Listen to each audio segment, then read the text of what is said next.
Olá, amigos, aqui é Alan Frutuoso e o Donald Trump finalmente formalizou a saída do Acordo de Paris. Vamos lembrar que ele já tinha anunciado já há um bom tempo, né, a saída do acordo, mas agora realmente foi formalizado a saída aí do tratado lá do Acordo de Paris, que nada mais é, né, do que uma ferramenta imperialista e colonialista, neocolonialista, inventada aí pelos europeus para tentarem, né, através do seu protecionismo, manter as matrizes energéticas no controle. Né? Eles querem ter o controle da energia e impedir que os países menos desenvolvidos possam poder desenvolver a sua indústria, desenvolver a sua economia através de uma energia mais barata. Então você cria todo esse alarmismo aí das mudanças climáticas, como já foi amplamente debatido aqui no canal, e tantas outras pessoas aí que falam sobre isso. Inclusive eu trouxe o professor Thiago Maia para poder falar disso. Mas antes eu só queria fechar aqui a minha consideração dessa situação, que é o seguinte, né, os Estados Unidos está saindo do Acordo de Paris porque para eles é completamente contraproducente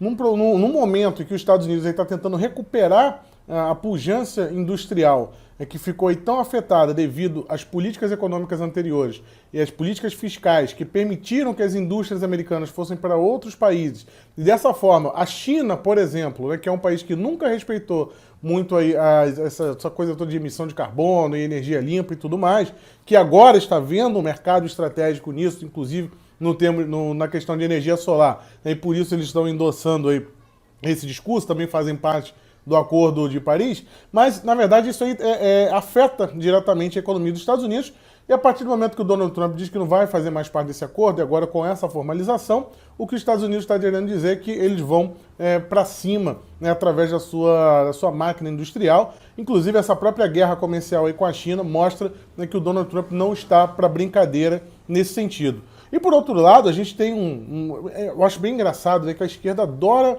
usar o termo imperialista, né? Vocês já devem ter cansado de ouvir a esquerdista falando isso. Esse é o imperialismo yankee, o imperialismo. Quando, na verdade, né, o termo técnico para imperialismo é o que a gente chama do colonialismo, que era uma política adotada aí pela Europa, principalmente antes da Primeira Guerra Mundial, que era fazer colônias, né? Criar um império além do mar e colonizando outros países. Isso era o imperialismo, de fato. Se a gente for analisar, os Estados Unidos, na verdade, nunca teve colônia, né? O que os Estados Unidos faziam era comprar territórios. Colônia, os Estados Unidos nunca deteve colônia. Então, não tem a menor coerência, né, chamar de imperialismo yankee, quando, na verdade, o imperialismo ele é uma coisa nata da Europa. E nós vimos agora há pouco tempo o Emmanuel Macron, a Angela Merkel, todos esses países aí, e principalmente esses entusiastas do Acordo de Paris, tentando tutelar o Brasil na questão das queimadas da Amazônia. Não vemos o mesmo comportamento aí na questão das queimadas na Califórnia. Engraçado, só o mato da Amazônia que importa. O mato da Califórnia não importa, né? Temos a questão do óleo jogado aí, que foi um óleo venezuelano. Não vemos esses países aí preocupados com isso, né? Que na verdade o que eles querem, o grande problema central é a questão energética. Eles estão preocupados apenas com a questão energética, porque isso é o que move a indústria de um país. Então, pessoal, esse discurso é como eu sempre falo, não é por conta da tartaruga, não é por conta da floresta.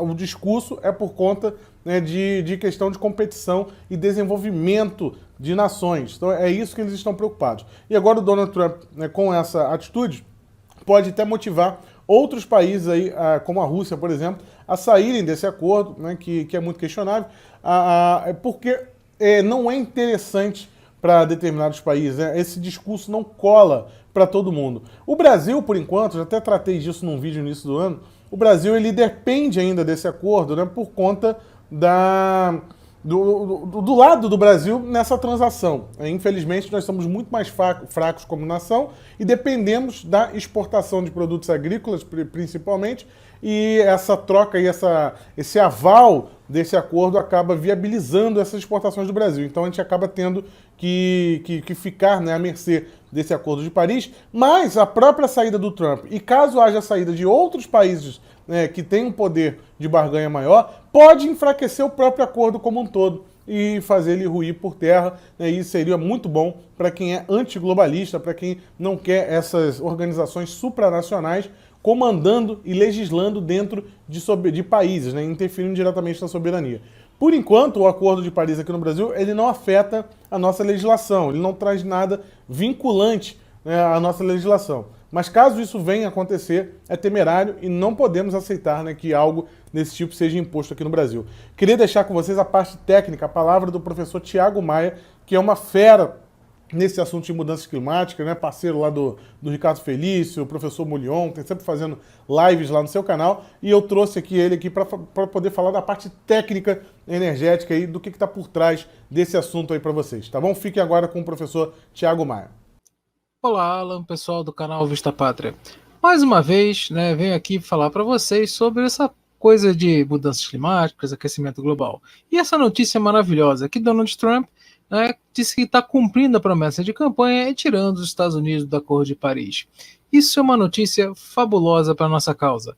Justamente que esse famigerado Acordo de Paris, né, tenta simplesmente segurar o desenvolvimento das nações, dos países, para que não cheguem aos países desenvolvidos, para que não virem concorrentes e simplesmente fazer com que nós sempre continuemos a ser o país do futuro, mas aquele futuro que insiste em não vir por aqui. Né? Então, vamos olhar rapidamente a notícia e só para vocês verem o seguinte, né, que estão tentando de todo jeito atacar o Trump, justamente, né, que eles falam que está fragilizado por um processo de impeachment. Então está correndo lá esse processo de impeachment. Realmente eu não vou falar sobre isso, que não é o assunto que eu trato, mas sim de tirar o país do Acordo de Paris. E pessoal, lembrando uma coisa, você controlar emissões, você simplesmente, né, impedir que você gere emissões de CO2, você está falando em cortar energia, tá? Em deixar de ter geração de energia, tanto energia elétrica como transporte. Tá? O nosso transporte é extremamente dependente, tá, do petróleo. Tá? Outra também, a nossa geração de energia. Tá? Se você cortar emissões de geração de energia por hidrocarbonetos, ou seja, petróleo e carvão, mais de 80% da geração de energia mundial estará afetada. Só que, engraçado, né? A China vai construir 300 termoelétricas ao redor do mundo. A Alemanha, aquela hipócrita, né, construiu, né, 25 usinas termoelétricas, sendo 5 a lignito, que é um dos carvões mais poluentes do mundo. Então, meus amigos, essa parte desse Acordo de Paris, né, nada mais é que uma forma de um neocolonialismo, de deixar países como o Brasil, África do Sul e outros países tentando se desenvolver, né, reféns dos países já desenvolvidos. Só que os Estados Unidos percebeu, depois da eleição de Donald Trump, que, por sinal, melhorou bastante a quantidade de empregos, aumento da geração de empregos, que sem energia o país não volta a crescer. E a China não está nem aí, que é o maior poluidor global, né, que chega lá e lança carvão, constrói hidrelétrica à torta direita, por quê? Porque precisa de energia barata. Enquanto aqui, meus amigos, nós somos reféns da energia solar, daquelas plaquinhas solares, que só para vocês terem uma ideia, tá? Em 2050, isso não é um cenário como o IPCC faz, mas sim a durabilidade da placa. Em 2050, todos essas plaquinhas solares que estão sendo vendidas hoje, né, até 2020 pelo menos, serão sucatas, elas serão resíduos. Imagina, né, onde vamos armazenar, e se a reciclagem já não é lá essas coisas hoje em dia, nós teremos um grande passivo ambiental. Inclusive também as torres eólicas, que inclusive as torres eólicas matam passarinhos, né, degolado, com pancada, matam morcegos, né, estourando o pulmão deles por causa simplesmente a diferença de pressão do ar. Mata na Alemanha, tá, durante o verão, mais de 1 bilhão de insetos por dia. Mas isso pode porque está salvando o planeta. Tá? Então, eu sou a favor da termoelétrica. A termoelétrica apertou um botão, ela funciona. Então, você tem uma energia estável e segura. Sou a favor da hidrelétrica também, apesar de ter, né, o seu potencial variado com as variáveis climáticas, simplesmente chuva, mas sou principalmente a favor da nuclear, aquela que é estável, a mais segura. Se vocês tentarem pensar em alguma coisa em relação acidente da nuclear, de cabeça vocês vão lembrar de duas. Exatamente, são muito poucos. Muito poucos mesmo. Os dois piores são só Fukushima e Chernobyl.